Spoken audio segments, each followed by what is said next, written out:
নমস্কাৰ বন্ধুসকল, স্বাগতম জনাইছোঁ মুন্নিছ পাকঘৰলৈ। আজি মই আপোনালোকৰ ওচৰত এটা কণী ৰেচিপি লৈ আহিছোঁ। আপোনালোকেতো বিবিধ ধৰণৰ কণী তৰকাৰী বনাই খায়েই। মই আজি কাজু আৰু মগজ দি বনোৱা এটা কণী তৰকাৰী লৈ আহিছোঁ। মোৰ যদি ৰেচিপিটো চাই আপোনালোকে ভাল পায় তেতিয়াহ'লে লাইক, কমেণ্ট আৰু ছাবস্ক্ৰাইব কৰিবলৈ একদম নকৰিব।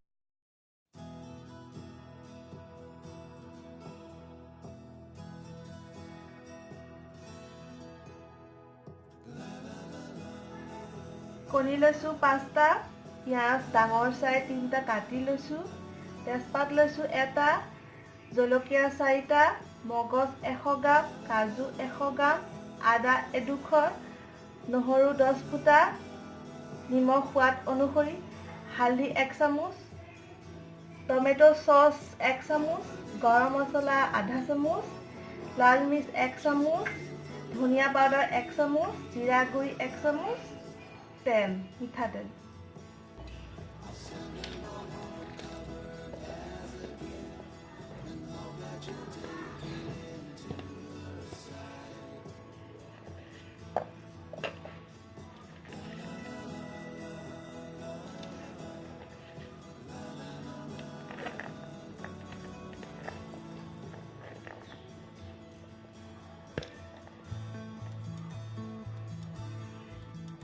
মছলাখিনি এয়া মই পিচি লৈছোঁ। এয়া কণীকেইটা মই অকণমান এনেকৈ কাটি লৈছোঁ।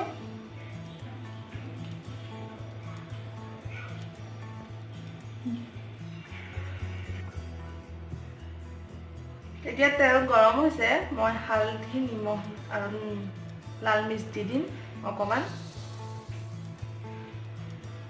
লাল মিৰ্চ, নিমখ। মই এতিয়া কণীকেইটা অলপ ভাজি ল'ম গেছটো। কণীকেইটা মই এতিয়া ভাজি লওঁ, গেছটো কমাই দিছোঁ।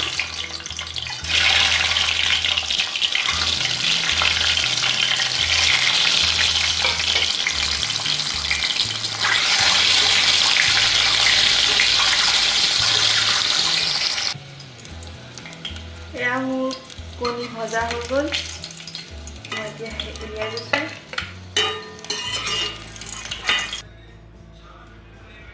কণীকেইটা ভাজাৰ পিছত মই ইয়াত তেজপাত দিছোঁ।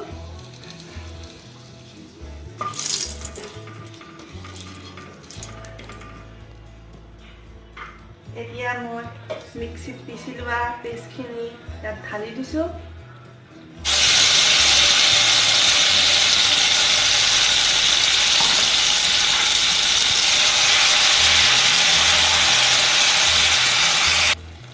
মই এয়া কম জুইত অকণমান ভাজি লৈছোঁ। তাৰপিছত এয়া দিছোঁ হালধি দি মই এয়া অকণমান লৰাই দিছোঁ। মই এতিয়া মই দিছোঁ জিৰা, এয়া দিছোঁ ধনিয়া, এয়া দিছোঁ লাল মিৰ্চ। মই অকণমান লৰাই দিছোঁ। তাৰপিছতে দিম এতিয়া টমেটো চচ। এয়া টমেটো চচ।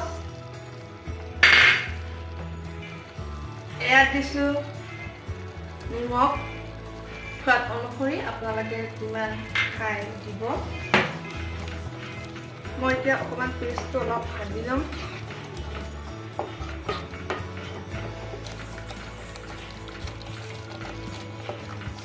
মোৰ এতিয়া মছলাখিনি ভাজা হৈ গৈছে। মই এতিয়া পানী দি পেলাই 10 মিনিট কম জুইত থৈ দিম।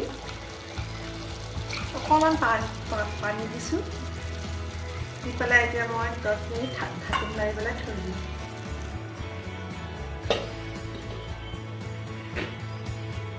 মই ইয়াত ঢাকনি মাৰি দিছোঁ। গেছটো এয়া মই বহাই লৈছোঁ। মই এতিয়া অকণমান পানী দিম। পানী দি পেলাই এতিয়া মই উতলিব দিম। এতিয়া অলপ উতলিব দিম। 10 মিনিট সময় এয়া তৰকাৰী উতলিছে। মই এয়া কণী দি দিছোঁ। তাৰপিছত মই অকণমান সময় উতলিব দিম। এয়া মোৰ কণী তৰকাৰী ৰেডি হৈ গ'ল। মই এতিয়া গেছটো অফ কৰি দিম। অফ কৰি পেলাই মই গৰম মছলা দি দিছোঁ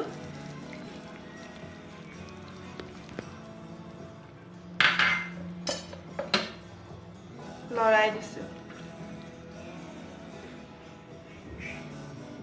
এয়া মোৰ ৰেডি হৈ গ'ল কাজু আৰু মগজ দি বনোৱা কণী তৰকাৰী আপোনালোকে গৰম ভাতৰ লগত খাব পাৰিব